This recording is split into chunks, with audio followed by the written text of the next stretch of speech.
Estamos aqui de novo para falar algumas coisas a mais a respeito de como nossa mente funciona, de como as nossas crenças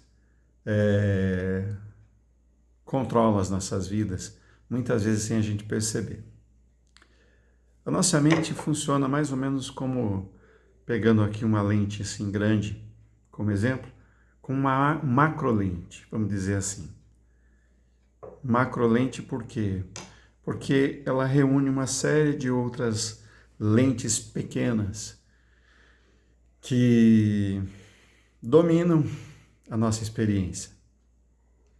Como dissemos no vídeo anterior, esta é uma experiência de ser humano, de estar aqui, de viver esta vida.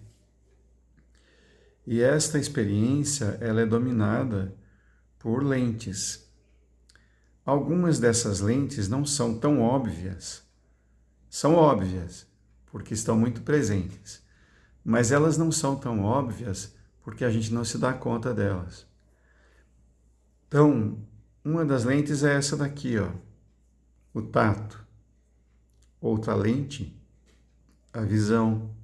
Outra, a audição. Outra, o paladar. Outra, o olfato. E essas lentes são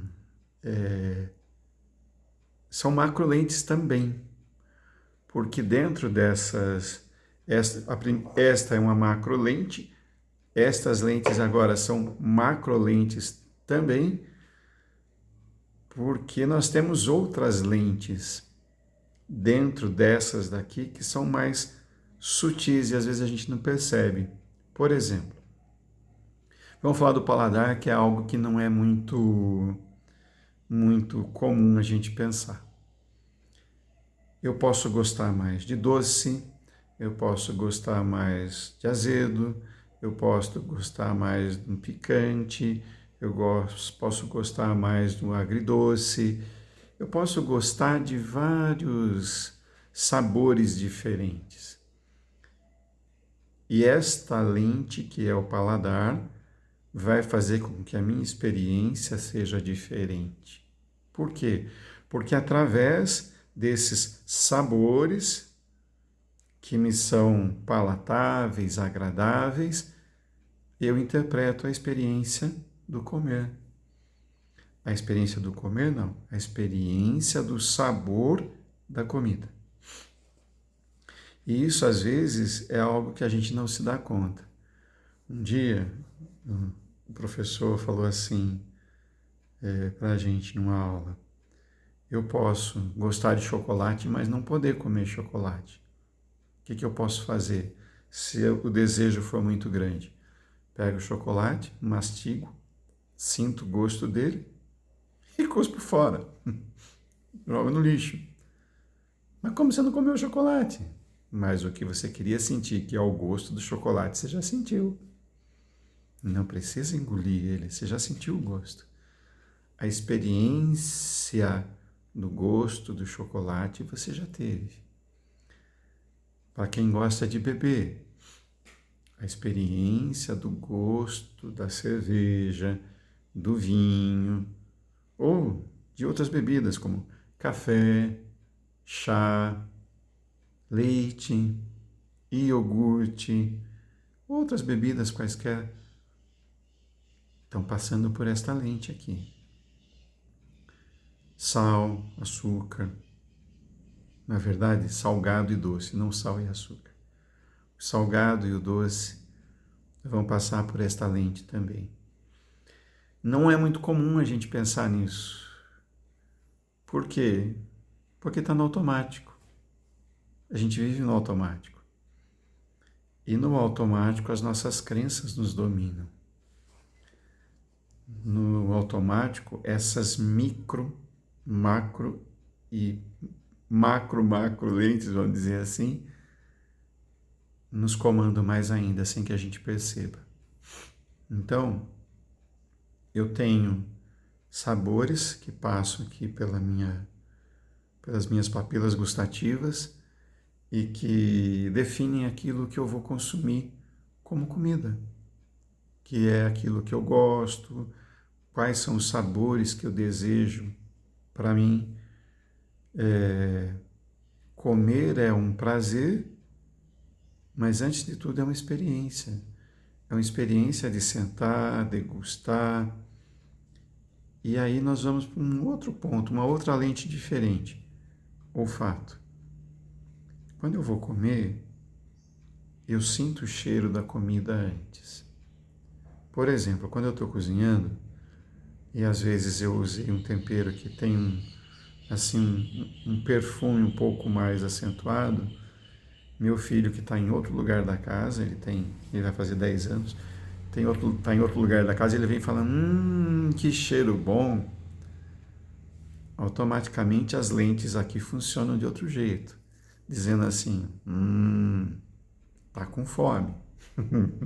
É uma lente mais sutil. Tá com fome. Gostou do cheiro. É algo que eu estou preparando um alimento que ele gosta mais do que o outro. Então faz mais sentido que seja assim. E aí a gente percebe que essas lentes que são os nossos sentidos, elas são a porta de entrada para muita coisa nesta vida. Por exemplo, vamos pegar um tópico que é assim, que a gente não percebe, mas ele está no inconsciente nosso, causando uma série de coisas que a gente não percebe. Medo. Medo é algo que determina muita coisa na nossa vida sem que a gente perceba. Então, por exemplo, não é o caso, mas dando como um exemplo.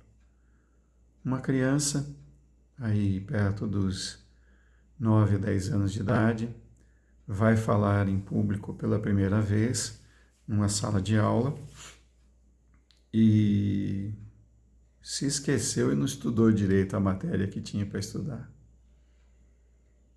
E aí, interiormente, ela já tem um filtro dizendo assim, não estudei, vou me dar mal.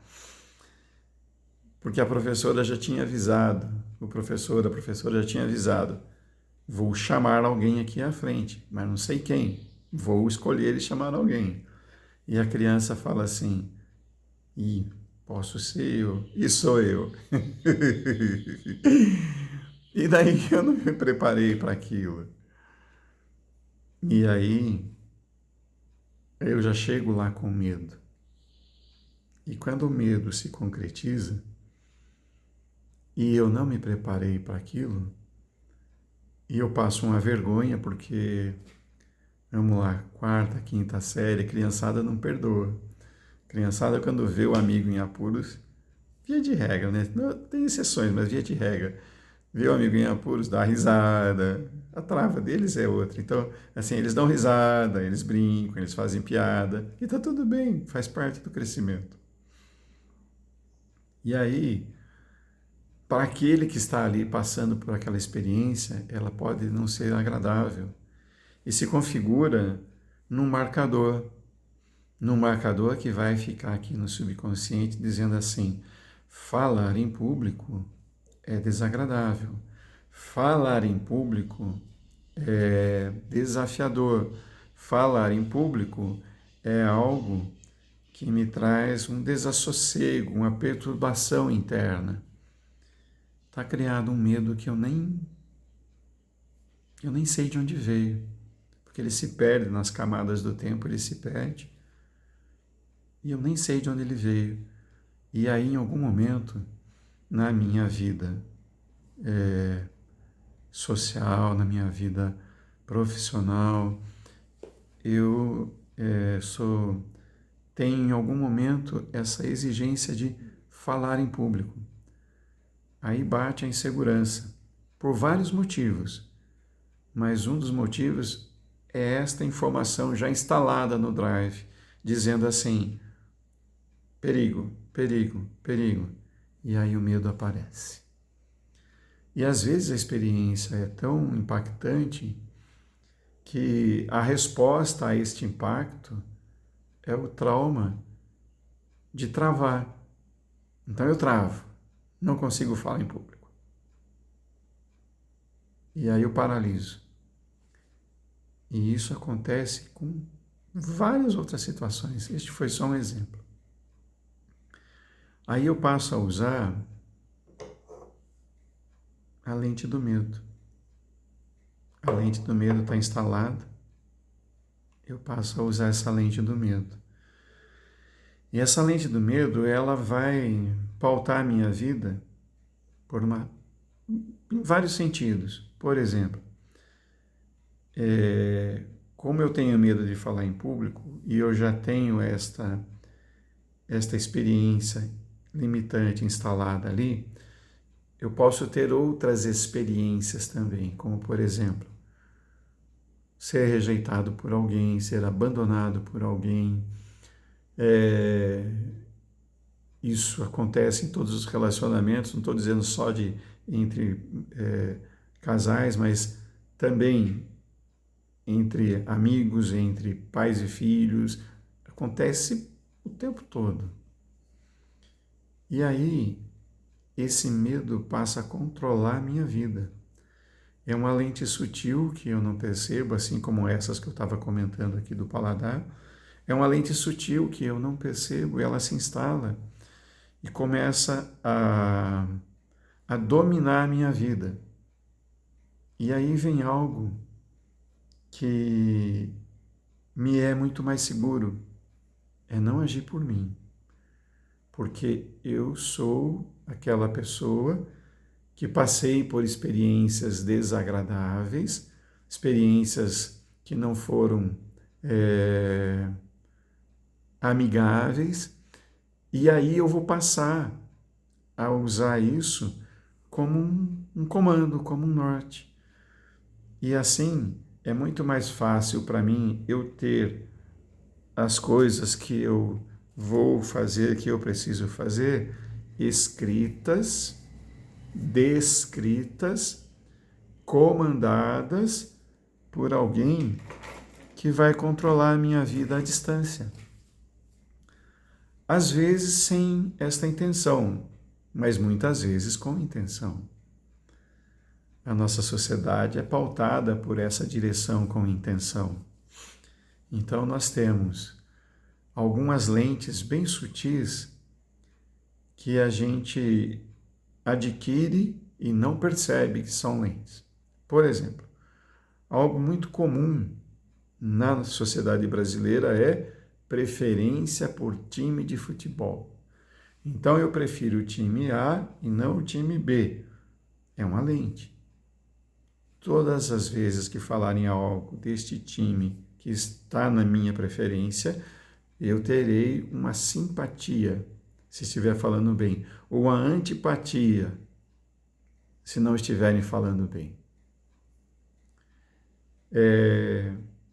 Aí, na cidade onde eu moro, por exemplo, tem 2 clubes que as pessoas frequentam. Tem outros, mas clube assim para você ir fazer exercício, ir na piscina, não sei o que, tem 2 grandes. Aí eu faço parte de um, meu amigo faz parte do outro. Eu falo, não, eu não vou naquele clube lá, não gosto daquele lá. Lá é muito ruim, é muito isso, muito aquilo, tem pessoas lá assim, assim, assado. É outra lente que eu não percebo. E aí tem outras coisas, outras lentes mais sutis, como por exemplo, partido político. Não o partido.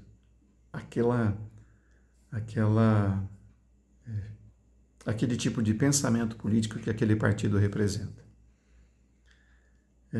Isso se torna uma lente pela qual eu vejo a sociedade, eu vejo o governo, se não é do partido que eu prefiro, e falo assim, também é deste partido, só pode dar problema. Eu julgo antes pela agremiação que aquela pessoa pertence, e não pelo que ela faz. E aí nós temos outras lentes. como crença religiosa, em que esta crença direciona para para um determinado tipo de comportamento, de pensamento, e outra para outro tipo, mas eu não percebo que sou direcionado. Vamos pegar uma figura, um barco. Um barco tem lá uma série de pessoas, tripulantes que trabalham ali. Alguns fazem a segurança, outros fazem a manutenção, outros veem, se for um barco maior, vamos dizer assim, a direção que nós temos que ir é essa. E aí passa para o comandante. Esta é a direção. O comandante vai falar para o timoneiro, que é quem está ali tomando conta para direcionar o barco. A direção que você tem que ir é esta. Acelera, freia, para, vai direcionar. E este comandante é o que nós temos, às vezes, instalado na nossa mente como uma lente acima da lente, que é a mente. É uma lente que está acima da mente, não fora dela, dentro dela, mas acima da mente. Por quê? Porque ele vai direcionar nossas escolhas, nossos pensamentos, a nossa forma de viver, as nossas reações, e vai fazer com que, com o medo instalado lá atrás, ou medos instalados, ele diga assim: eu sou o comandante, eu protejo você, eu estou aqui para direcionar e proteger você, lhe dar segurança. E aí surgem os comandantes. São eles vários. Os primeiros, que não são inofensivos porque influenciam a nossa forma de viver, são nossos pais. Abençoado seja aquele que tem um bom pai e uma boa mãe, ou pelo menos um pai e uma mãe conscientes, que tentam direcionar o filho de uma forma mais agradável. Às vezes não agradável para ele, e às vezes não agradável para o filho também, mas uma forma ética, que vai fazer com que aquela criança, jovem, adolescente, cresça de uma forma saudável, dentro de parâmetros que são aceitáveis para a ética humana. E aí é interessante porque nossos pais são os primeiros professores, os primeiros instrutores e um comandante. Os comandantes que convivem conosco basicamente boa parte da nossa vida, até a nossa independência como seres humanos. E essa independência, às vezes, ela nunca vem. Infelizmente, tristemente, às vezes ela nunca vem. Por quê? Porque eu me libero do comando de um pai agressivo, abusivo, e caio no comando de um chefe agressivo, abusivo, e caio no comando de um governante agressivo e abusivo, e assim sucessivamente, que está dizendo: estou protegendo você e é por isso que eu estou falando para você fazer isso. E às vezes é verdade, mas às vezes é a verdade da pessoa, que é desse tamanhinho, ó. Não é uma verdade mais ampla. E aí eu não me liberto disso e eu fico preso a uma série de filtros. Vamos mudar o nome agora porque são lentes, mas vamos dizer filtros, que vão funcionar da mesma forma. São filtros pelos quais eu vejo a realidade, são lentes pelas quais eu vejo a realidade. Então, mudam os filtros, às vezes um pouquinho diferente, mas ele tem a mesma tonalidade. Então, o chefe não é tão maluco como era meu pai, como era minha mãe, mas ele é um pouquinho menos, mas é também. E aí eu não sei por que eu fico bem ali. Porque eu estou acostumado, é familiar. Eu estou acostumado com o tamanho do negócio prendendo o pescoço. Então, assim, tá tudo bem. Uma hora é desconfortável. Ou se eu começo a querer me libertar, isso passa a ser desconfortável. E aí nós vamos dar um passinho além agora. Vamos falar dos nossos governantes. Governantes.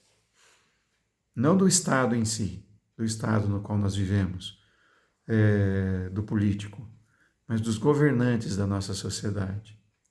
A nossa sociedade está estratificada como numa pirâmide, isso daí não sou eu que estou falando, tem gente muito mais inteligente e informada do que eu, instruída falando sobre isso, que já falaram e ainda falam. Ela está estratificada, onde no topo residem pessoas, ou estão ali pessoas, que comandam boa parte do que acontece com o restante da pirâmide. Então tem aquele que por seu poder político, social, econômico, ele comanda os outros. E esse poder ele vai sendo escalonado dentro desta pirâmide. E eu muitas vezes não percebo. Aceito pura e simplesmente porque eu aceitei a autoridade do meu pai e da minha mãe. Não questionei. Eu sou uma criança, não questionei. E eu não questiono a autoridade. E essa autoridade se perpetua nas figuras dos chefes, governantes, marido, mulher, que manda na gente. A gente vai, ou filho, e essa autoridade vai se perpetuando e fazendo com que a gente fique sem saber, sem perceber, na verdade. Porque saber lá no íntimo a gente sabe. Quando dá aquela revolta que assim você fala, oh, mas por que eu estou fazendo isso? Você sabe que você não devia estar fazendo isso, mas é mais confortável. É mais confortável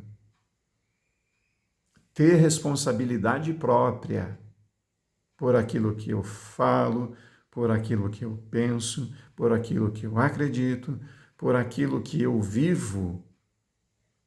Responsabilidade própria é assustadora. É assustadora.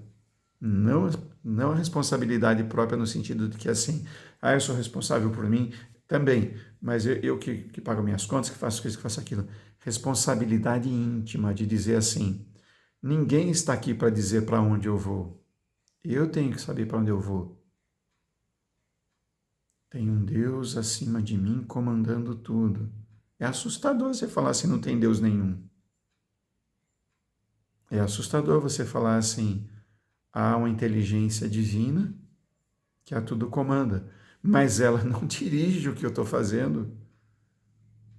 Eu tenho liberdade para escolher as coisas que eu vou fazer. Eu posso não ter liberdade do que eu vou receber, mas do que eu faço, eu tenho em certa medida. E isso faz com que eu me assuste e me sinta muito mais confortável em ter uma direção, ter alguém que venha e escreva dizendo, está escrito aqui, é isso aqui que você deve fazer. Este é o livro que diz o que você deve fazer. Esta é a lei. Este é o ser superior que está dizendo o que você deve fazer. Será? É assustador você não prestar atenção nisso. Vou fazer um desafio para você que está assistindo. Tente, se você está habituado, tente não fazer uma oração. Você está acostumado a fazer oração todo dia num determinado horário. Tente não fazer. Ou tente falar assim, não vou prestar atenção no que estão me mandando fazer, tirando a figura do divino ou outra figura qualquer, de alguém que te dá, daquela pessoa que está dentro da sua casa e que manda em você. Você fala assim, não vou obedecer essa ordem, nada. Vai dar um dentro da sua mente. Vai apertar seu coração, você vai falar, vou ter problemas. Por quê? Porque você está condicionado a fazer aquilo. Eu cresci numa família que professava uma religião. E deu muito trabalho, e às vezes dá trabalho, não fazer orações da forma como eu fui ensinado. Porque é algo que ficou gravado. E se você não faz, você pode ter uma punição. Então, e a punição, aqui eu não estou falando de pai e mãe, estou falando assim, a punição de Deus, que vai te mandar para algum lugar, vai te castigar. E aí, esta responsabilidade que eu terceirizo para um livro que está me comandando, para o mandamento superior que está me comandando, eu também passo para algumas entidades. Por exemplo, para um demônio, para o Satanás, que me tentou, que tira o meu sossego, que faz eu ver aquilo que eu gosto, mas eu não tenho coragem de admitir que eu gosto. E quando eu caio, eu falo, foi ele que me tentou. Eu não tenho coragem de admitir que eu gosto. Falar algo simples, que muitos adultos fazem. Assistir pornografia. Não, eu fui tentado, foi uma tentação que me pegou. Você gosta, deixa de ser hipócrita. Você gosta. E tá tudo bem se você gostar. Você escolheu assistir. Agora, os efeitos disso você também tem que ficar com eles, né? Aí eu falo assim: não, não existe demônio. Sou espiritualista, demônio é uma construção arquetípica, primitiva, de religiões animistas, primitivas, eu não acredito em demônios. Eu sou um espiritualista. Acredito que depois dessa vida aqui, os espíritos se desprendem do corpo, o corpo se desfaz e eu fico no outro ambiente. Mas daí eu acredito que vem espíritos me perturbar, que espíritos vêm tirar meu sossego, que espíritos vão entrar na minha casa e vão fazer coisas más. Daí, assim, carnaval acabou de passar agora há pouco tempo, né? Não, porque tá cheio de maus espíritos, espíritos perturbados, ligados no sexo, na bebida, nas drogas, no consumo da materialidade, e eles vão me acossar, eles vão me cercar. Mas eu não falo que aqui dentro tem uma anteninha que liga com isso que eu estou dizendo que é ruim. E a responsabilidade fica para o mau espírito, para o espírito primitivo, perturbado, ou seja lá como eu chamo. E aí eu não tenho a coragem de admitir que quem é o responsável por tudo isso sou eu. Eu. Sou eu que escolho viver aquilo. Um pouquinho antes de vir para cá, eu estava com o celular rodando ali e eu vi o professor Hélio Couto comentando algo interessante. Ele disse assim: nós temos medo da luz. Por que a gente tem medo da luz? Pegando o gancho daquilo que ele estava falando, por que a gente tem medo da luz? Porque a luz mostra a sombra. A luz mostra a sombra. O que a gente faz? Se tiver muita luz, vamos pensar num palco. A pessoa que está lá no palco tem iluminação de tudo quanto é lado. Para diminuir o máximo possível a sombra dela ali no ambiente e para que ela possa estar mais visível para a câmera. Não sei se isso é uma regra, mas é uma observação que eu fiz. E aí, quando você tem muita luz, você acha assim, tem luz de todo lado, não vou ter sombra. Vai sim. Ela vai aparecer aqui, ó. A não ser que você seja luz. Se você for luz, aí não tem sombra. Mas peraí, mas como é que eu sou luz? como que eu sou luz? Esta é uma pergunta interessante. Eu sou luz quando eu observo os filtros que eu tenho colocados na minha mente, no meu coração,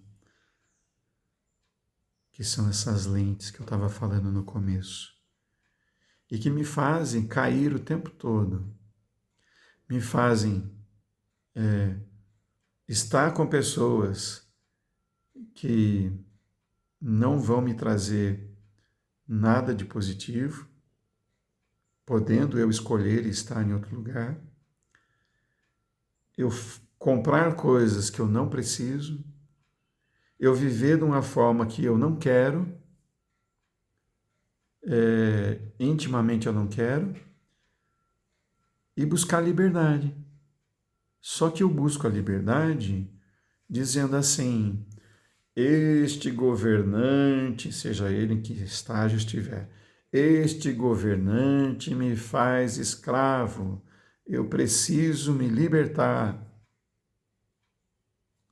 Mas você não quer ter a responsabilidade de ser livre. Você não quer ter a responsabilidade de ser livre. Porque na responsabilidade de ser livre, está incluído você falar assim: cheguei num lugar, numa reunião social com os meus amigos que gostam de beber cerveja, está todo mundo bebendo cerveja, não vou beber. Como assim você não vai beber? Não quero. Mas você não gosta? Eu gosto, mas eu não quero. Ah, deixa de ser chato, bebe aí, pô. E eu não quero ser de fato livre e falar assim, viu? Deixa-me em paz, cara. Não quero. Eu, há alguns anos, resolvi mudar meu hábito alimentar e parei de comer proteína animal. Vez por outra ainda comi um pedacinho. Às vezes, quando dá uma vontade muito grande, eu falo assim, e isso não é muito comum acontecer mais, mas às vezes dá. Essa semana, por exemplo, preparando o peixe, eu falei assim, nossa, vou experimentar um pedaço. Peguei um pedacinho, pus na boca. Falei, nossa, por que eu estou comendo isso? Não gostei do gosto, porque eu já desacostumei do gosto. Mas espera aí, todo mundo tem que ser vegetariano? Então, não é isso. É só porque quando eu, que hoje não como proteína animal, chego num determinado lugar, o que você vai comer, cara? Não tem nada aqui para você comer. Restaurante, ali tem arroz, feijão, legumes, cereais, verduras, tem ovos, tem uma série de coisas que as pessoas comem. Uma vez numa churrascaria, o dono da churrascaria falou isso para mim. Eu estava viajando lá no sul do país, só eu e minha esposa. Nós chegamos numa churrascaria porque a gente estava com fome. O que a gente viu na estrada era aquilo. Na verdade, a churrascaria é muito grande. Nós entramos assim e eu falei para o rapaz, falei, viu, eu vou almoçar tal. Tá, você quer... Ele falava que tipo de coisa você ia fazer, que tipo de... Eu esqueci, de menu que você ia querer. Porque se você quisesse o mais completo, você ia ter que pagar mais, assim, assim, assado. E eu falei, não, para mim pode ser esse simples aqui, eu não como carne. Como assim você não come carne? Você vai comer o que aqui? Eu dei risada, olhei e falei, irmão, olha o buffet que você tem aqui, cara. Tem salada, tem um monte de coisa ali. Eu tô vendo daqui. Olha o que tem para eu comer ali. Ah, é verdade. Lente. Porque se eu estou numa churrascaria, eu só vou comer a carne. É o pressuposto. É o filtro. É a lente que está aqui. E é tão comum, a gente está tão acostumado com isso que a gente não percebe. A gente não percebe. Voltando àquilo que eu dizia, a nossa sociedade está estratificada por pessoas que comandam. E está tudo bem, trabalharam para isso, para comandar. Algumas não. E está tudo certo. Está lá. Mas às vezes as atitudes que essas pessoas têm não são assim tão éticas, não são assim tão boas.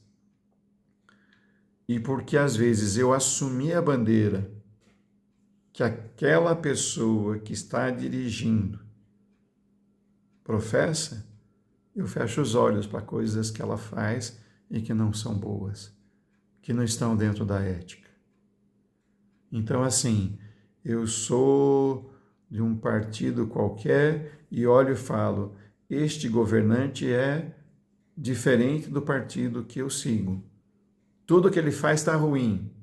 Que? Só porque ele é de outro partido? Às vezes ele está fazendo coisas que me beneficiam. Beneficiam muitas outras pessoas que estão trazendo um pouco mais de justiça. Isso não significa que ele é ruim. Ele professa algo politicamente diferente da crença que eu tenho. Não significa que ele seja ruim. Também não significa que seja bom. Aí vem algo chamado discernimento. A gente quer ser livre, mas não quer ter responsabilidade. Aí a gente quer ser livre e por isso a gente é responsável, mas não tem discernimento. Então a gente precisa de discernimento. O discernimento para ver que algumas coisas, elas podem ser, como disse lá o Paulo apóstolo, ele disse assim, tudo eu posso, mas nem tudo me é lícito. Salvo engano é isso. Tudo eu posso, mas nem tudo me é lícito. Ou seja, tem coisas que eu posso falar assim, ok, está tudo bem, mas elas não são corretas. Ou às vezes eu vou falar assim, isso não está correto, isso não me traz benefício, mas é correto. Essa discriminação é necessária para que a gente possa viver com responsabilidade e com liberdade. Viver a liberdade que nós, de fato, temos. E as crenças, sejam elas quais forem, eu também tenho as minhas, sejam elas quais forem, são autolimitantes. Elas são autolimitantes. Está dentro do desenho da crença. É crença. Crença é um quadradinho. É limitante. Enquanto eu não tiver uma crença mais abrangente, vamos pegar algo que está comum hoje em dia, ainda está, teve há pouco tempo atrás, mas ainda está. Tem gente que, apesar do avanço científico, de toda a orientação que teve na escola, acredita que a Terra é plana. É uma crença. Se essa pessoa tiver a possibilidade de pegar um veículo, se afastar o suficiente para ver a circunferência do planeta, vai falar, peraí, eu estava enganado. Muda a crença. A crença agora não é de que a Terra é plana, mas sim que ela é redonda. E não é redonda, é um geoide. Aparentemente fica redonda. Mas vamos dizer, é redonda. É mais simples falar que é redonda. Ela tem um formato irregular, mas é arredondada, vamos dizer assim. E aí é interessante porque eu tenho, então, a discriminação, a responsabilidade por mim mesmo, e por isso eu sou livre. Por que eu sou livre se eu ainda tenho crença? Porque eu tenho a discriminação. E aí vem mais uma palavra, mais um conceito, apego. Eu tenho apego, eu passo a ter desapego. Então eu tenho a discriminação para entender que eu tinha uma crença de que a Terra era plana, daí eu tive uma experiência que me demonstrou que a Terra não é plana, eu me desapego desta crença e aí eu sou responsável por mim mesmo, porque agora não é a crença em algo que me disseram que eu estou professando, mas sim um conhecimento direto. de que a Terra não é plana, ela é redonda. E aí eu sou livre. Livre do quê? Desta crença. Livre deste limite. Eu intrinsecamente, como um ser que vive neste universo, já sou livre. E aí eu vou me colocando em gaiolas, em camadas. Vou ser livre dessas camadas um dia? A gente vai tentando, através da discriminação e do desapego, nos ver livres de uma série de coisas que estão nos atormentando, que fazem a nossa vida ser mais restrita. E vamos com isso tentando torná-la mais abrangente. Se um dia acaba, não sei. Internamente eu percebo a liberdade. Quando? Quando eu, em meditação, eu entro num estado alterado de consciência. E eu não estou dizendo um estado alterado no sentido de que eu tenho experiências mirabolantes, eu vou para lá, para cá, faço isso, faço aquilo na experiência. Como se fosse, por exemplo, numa miração, quando você toma o daime ou alguma outra substância assim. Eu estou falando aquela experiência de olhar para dentro e falar assim, eu não tenho limite. Não vejo limites. Não tem limite aqui. Onde eu não sinto mais corpo, eu não sinto os órgãos de percepção, eu percebo, não tenho mais visão, audição, nada. Eu estou imerso numa experiência em que eu estou livre. Intrinsecamente, nós somos livres. A nossa essência é livre, é liberdade. Só que os condicionamentos que a gente teve ao longo do tempo vão colocando camadas. Eu tive a felicidade de, num retiro, há alguns anos, conhecer um indígena dos Estados Unidos, um chefe Lakota, e ele disse algo muito bonito naquela ocasião. Eu estava trabalhando no evento, mas eu me lembro de ter ouvido a palestra dele, lá do lado de fora, via num telão e estava ouvindo. Ele disse assim que o grande espírito vem e coloca ali a gente aqui na terra, um brotinho. E daí vem alguém e coloca uma camada, uma coberta por cima daquele brotinho. E vem mais alguém e coloca outra, e outra, e outra, e outra. Depois que este broto, que este ser cresce, a responsabilidade dele é tirar camada por camada para voltar a ser tão íntegro, feliz e livre como ele sempre foi, como ele foi criado, como ele foi, como ele é, na verdade, quando colocado aqui.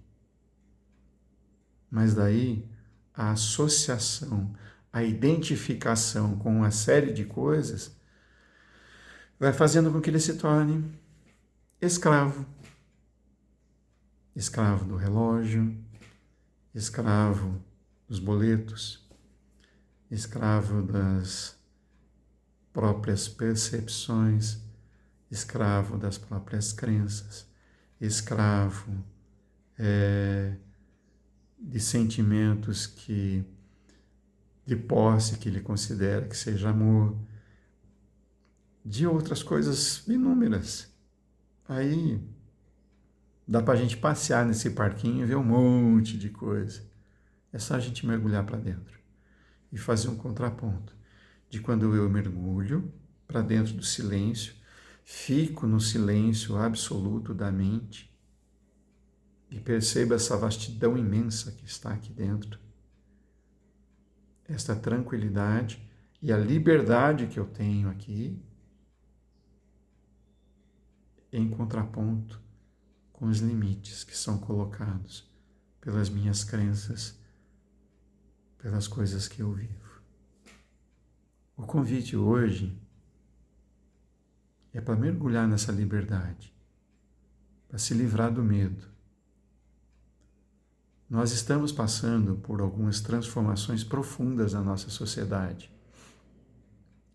E elas vão se acentuar cada dia mais.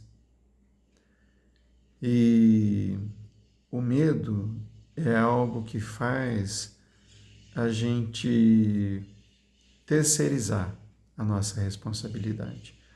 Aí eu terceirizo para minha esposa, para o meu marido, para o meu pai, para minha mãe, para o meu irmão, para minha irmã, para o meu dirigente espiritual, seja ele lá qual for, pastor, padre, monge, guru, seja aquele que for, terceirizo para o político, seja ele vereador, prefeito, deputado estadual, federal, senador, presidente, seja quem for, eu terceirizo a responsabilidade. E neste momento, a nossa sociedade humana está sendo convidada a ser responsável.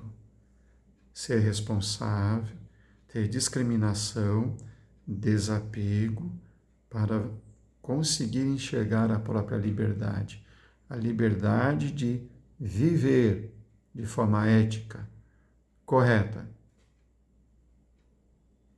Aí vem um lembrete, antes de encerrar.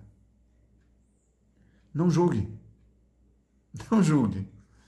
Reagir imediatamente a qualquer coisa já é julgamento. Se eu escuto aquilo que está sendo dito, que está acontecendo, seja na rede social, numa mídia, num jornal impresso ou digital, se eu ouvir falar, se é fofoca, não reaja. Não julgue. Ouça, discrimine, desapegue e seja livre. Bom, agradeço imensamente de você ter assistido esse vídeo, de ter chegado até aqui. Que a luz brilhe no seu coração e te traga a liberdade que você de fato já tem, você só não sabe que tem. Beijo no coração.